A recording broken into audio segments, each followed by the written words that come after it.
दोस्तों, मेरा नाम है अनुराग कौशिक और आज मैं आप सभी का स्वागत करता हूं मेरे इस चैनल द इंटेलेक्चुअल इंडियन पर। आज मैं अपने सभी व्यूअर्स के सामने एक नए आइडिया के साथ आया हूं, एक नए पेशकश के साथ, एक नए तरीके के साथ आया हूं, एक नई सीरीज़ लेके आया हूं जिसका नाम है इंडियन मिडिल क्लास सीरीज़। तो दोस्तों, इसमें क्या कवर किया जाएगा? तो इसमें हमारे देश के जो यूथ हैं, जो अनएम्प्लॉयड पॉपुलेशन है और जो वर्किंग क्लास है, उनकी समस्याओं को डिस्कस किया जाएगा। और ये चीज़ याद रखिएगा दोस्तों, जब इस देश का मेन स्ट्रीम मीडिया आपको आपको फालतू के एंटरटेनमेंट में, पॉलिटिक्स में उलझा के रख रहा था, तब इंटेलेक्चुअल इंडियन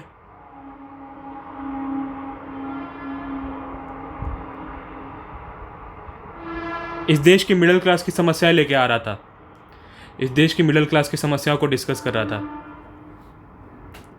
यही एक चैनल है जिस पर आपको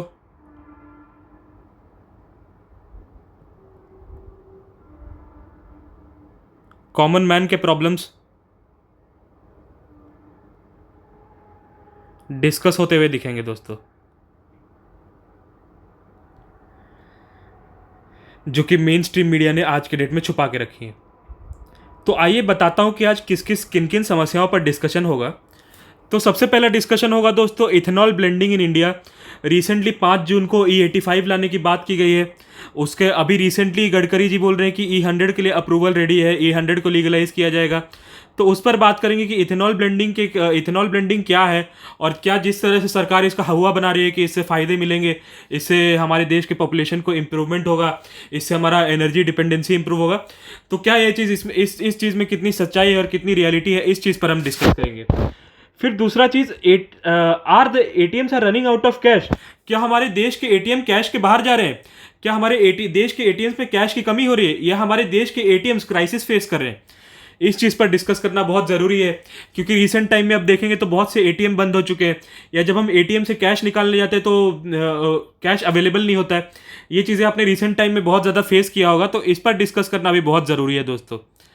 फिर तीसरी चीज़ मैं बताना चाहूँगा, जेन जी, जिसका मैं खुद एक हिस्सा हूं, जो 1997 से 2012 तक, या फिर 15 से लेकर 29 ईयर्स की एज के यूथ, क्या ये जनरेशन बहुत बड़े फाइनेंशियल क्राइसिस से जूझ रहा है? क्या ये जनरेशन बहुत बड़ा फाइनेंशियल क्राइसिस झेल रहा है? और क्या ये जनरेशन फाइनेंशियली वीकेस्ट जनरेशन है? इस पर चर्चा करेंगे। तो चलिए पहले टॉपिक से शुरू करते हैं, जो कि है इथेनॉल ब्लेंडिंग। आपने जैसे सुना होगा कि E85 लॉन्च किया गया था 5 जून 2026 को। इस पर हमारे पेट्रोलियम मिनिस्टर बोलते हैं कि जब 85% इथेनॉल यूज होगा, तो जो ओवरऑल जो पर लीटर पेट्रोल का प्राइस है वो 102 से गिरकर 82 रुपीज पर लीटर पर हो जाएगा। लेकिन आइए इसकी रियलिटी समझते हैं, प्रैक्टिकलिटी समझते हैं। तो इस पर द हिंदू का बहुत अच्छा एनालिसिस है, द हिंदू अखबार का। तो ये कहते हैं कि E85 भले ही 20 रुपया कम हो रेगुलर पेट्रोल से, लेकिन इथेनॉल की जो एनर्जी डेंसिटी होती है इथेनॉल की,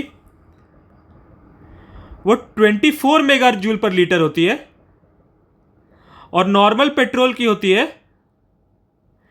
34 मेगा जूल पर लीटर।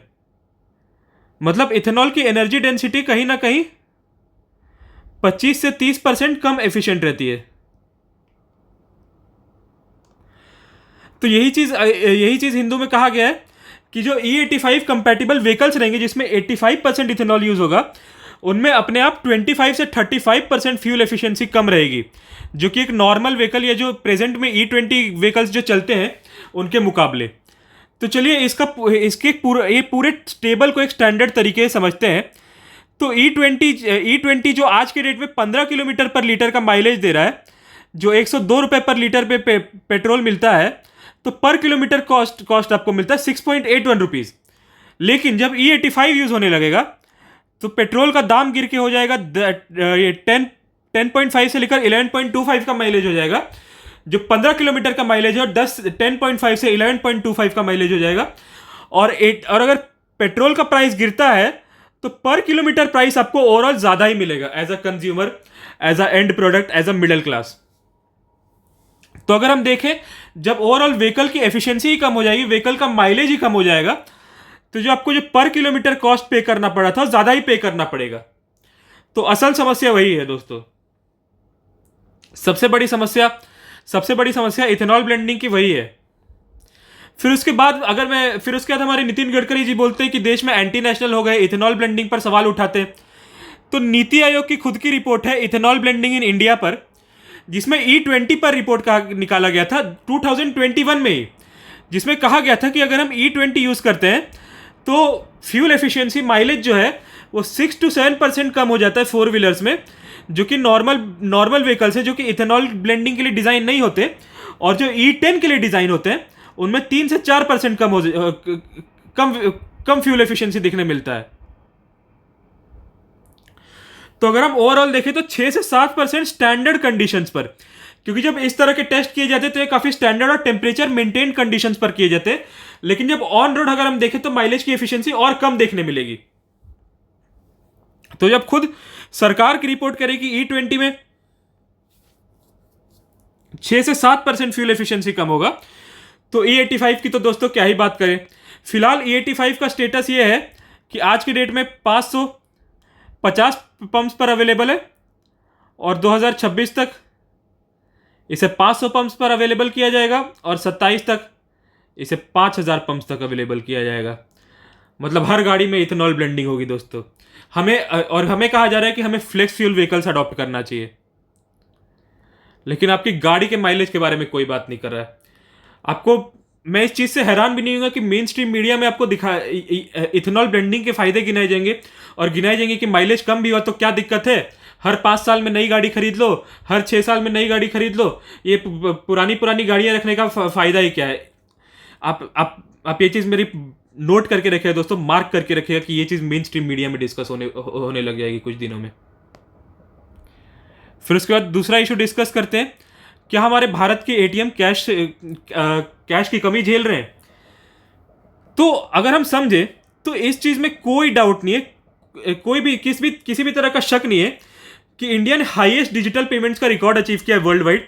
यूपीआई ट्रांजैक्शन इस गवर्नमेंट के रिमार्केबल अचीवमेंट है, लेकिन उसके बाद भी फिजिकल कैश का सप्लाई ऑल टाइम हाई है। ये मैं नहीं कह रहा हूं दोस्तों, आरबीआई का डेटा कह रहा है। आरबीआई का डेटा क्या कह रहा है दोस्तों, कि जो 2016-17 में 13 लाख करोड़ का कैश इन सर्कुलेशन था, वो 2025-26 में 41 lakh crore cash in circulation हो गया। कैश इन सर्कुलेशन क्या होता है साथियों, जो आरबीआई टोटल करेंसी इशू करती है माइनस जो करेंसी आरबीआई वॉल्ट्स में और बैंक्स में रखती है, उसे कहा जाता है कैश इन सर्कुलेशन। तो इसमें यह समझना होगा कि डिजिटल पेमेंट कैश ट्रांजैक्शन तो रिप्लेस कर सकता है, लेकिन कैश होल्डिंग या कैश डिपॉजिट्स नहीं चेंज कर सकता। लेकिन आज हमें क्या मिल रहा है कि कैश विड्रॉल लेकिन यूपीआई आने की वजह से और डिजिटल ट्रांजैक्शन होने की वजह से जो एटीएम से कैश विड्रॉल था वो काफ़ी कम हो चुका है।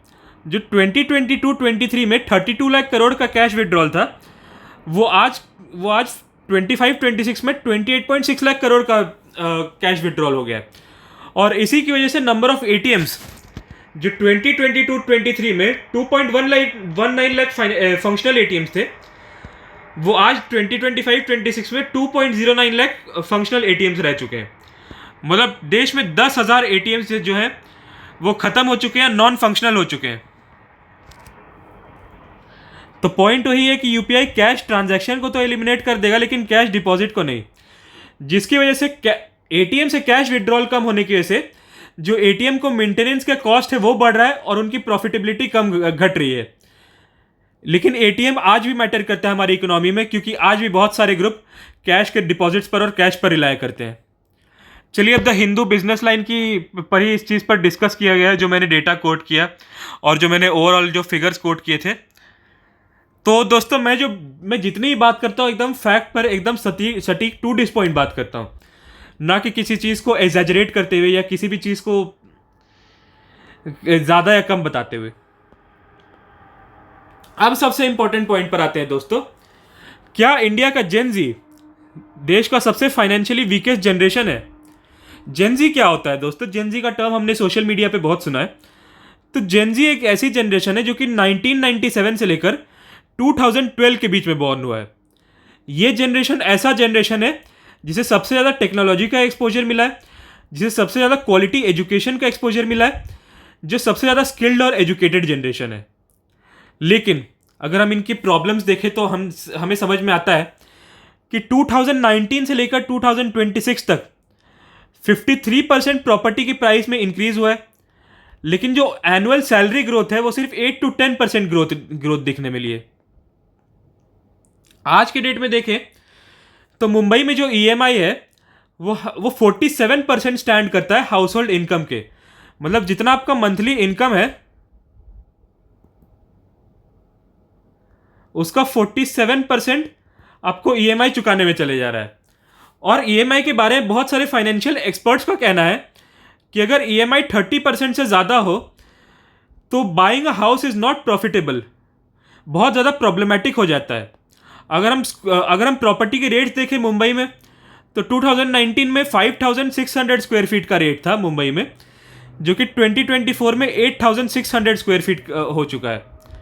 ओवरऑल अगर हम प्रॉपर्टी प्राइसेस देखें 1 BHK के इंडिया के टॉप मेट्रो सिटीज़ में, तो बेंगलोर में ये है 55 लाख, मुंबई में है 85 लाख और दिल्ली एनसीआर में है 60 लाख।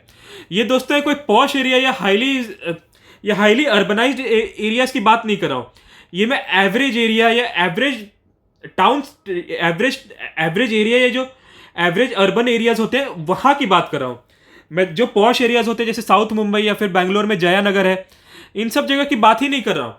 इन सब जगह पर जाएंगे तो प्राइस और बढ़ते हुए दिखेगा। ये सब एवरेज एरिया के एवरेज लोकेशंस पर है, जहां पर मेंटेनेंस अच्छे नहीं होते, रोड्स काफी एवरेज होते हैं, इंफ्रास्ट्रक्चर काफी एवरेज होता है।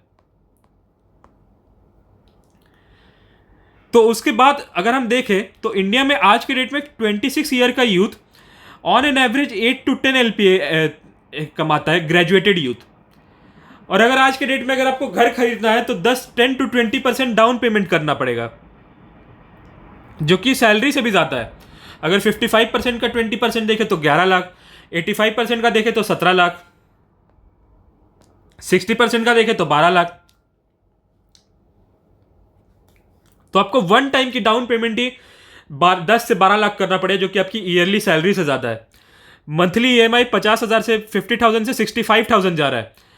अगर आपकी 80,000 है, 1 लाख भी इनकम है, तो आपके लिए बहुत ज़्यादा बर्डन का इशू हो गया है। तो ये दोस्तों इकोनॉमिक टाइम्स की रिपोर्ट खुद कहती है कि ये मुंबई इंडिया का one of the most unaffordable city हो चुका है, और buying a house and servicing a loan is very costly and very difficult in Mumbai आज के डेट में। फिर एक्सपर्ट व्यूज पर चलते हैं। रोहित पटवर्धन, जो कि चीफ क्रेडिट ऑफिसर है एचडीबी फाइनेंशियल सर्विसेज में, वो एक्सप्लेन करते हैं कि ईएमआई का जो रेंज है वो 25 to 30% मंथली इनकम में होना चाहिए। Once repayments exceed this level, financial flexibility या स्टेबिलिटी डिक्लाइन कर जाती है, और इस छोटे मोटे खर्चे बहुत बड़ा प्रेशर डाल देते हैं आपके फाइनेंसेस पर। तो इतना बड़ा क्राइसिस फेस कर रहा है जेनजी आज के डेट में। फिर उसके बाद दूसरे पॉइंट पर आऊँ तो हमारे जेनजी जनरेशन का यूथ अनएम्प्लॉयमेंट रेट है 16%। अर्बन यूथ को जो जॉबलेस पॉपुलेशन देखे तो 19%, और जो गिग वर्कर्स की संख्या है वो 23.5 मिलियन पर बढ़ने वाली है। गिग वर्कर्स मतलब जो डिलीवरी बॉयज़ हैं, या ये जो शॉपिंग मॉल्स में काम करने वाले वर्कर्स हैं, ये जो मेनली डिलीवरी या फूड डिलीवरी से रिलेटेड मेजॉरिटी वर्कर्स होते हैं, उन्हें गिग वर्कर्स कहते हैं, जिनका डॉक्यूमेंटेड इनकम नहीं होता, जिनका ओवरऑल एवरेज इनकम भी बहुत कम होता है। और जब बैंक्स को लोन देना रहता है तो उन्हें स्टेबल मंथली सैलरी स्लिप चाहिए। तो ये पीआईबी का रिपोर्ट है, जिसमें खुद कहा गया है कि नीति आयोग की स्टडी कहती है कि इंडिया को गिग वर्कर्स जो है वो 23.5 मिलियन हो जाएंगे दोस्तों। 23.5 मिलियन, 23.5 मिलियन। तो बहुत बहुत धन्यवाद दोस्तों मेरे साथ बने रहने के लिए। और मैं फिर से वही कहना चाहूँगा कि इस देश के यूथ के मिडिल क्लास,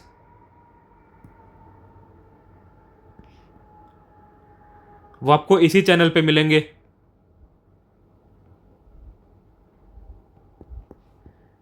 ये आपको कोई मेन स्ट्रीम का बड़ा एंकर नहीं दिखाएगा। या कोई यूट्यूब के बड़े इन्फ्लुएंसर्स नहीं दिखाएंगे। ये मेरे जैसे ही कंटेंट ओरिएंटेड चैनल्स पे आपको देखने मिलेगा। बहुत बहुत धन्यवाद। जय हिंद। बने रहिए मेरे चैनल के साथ और जुड़े रहिए इंटेलेक्चुअल इंडियन के साथ।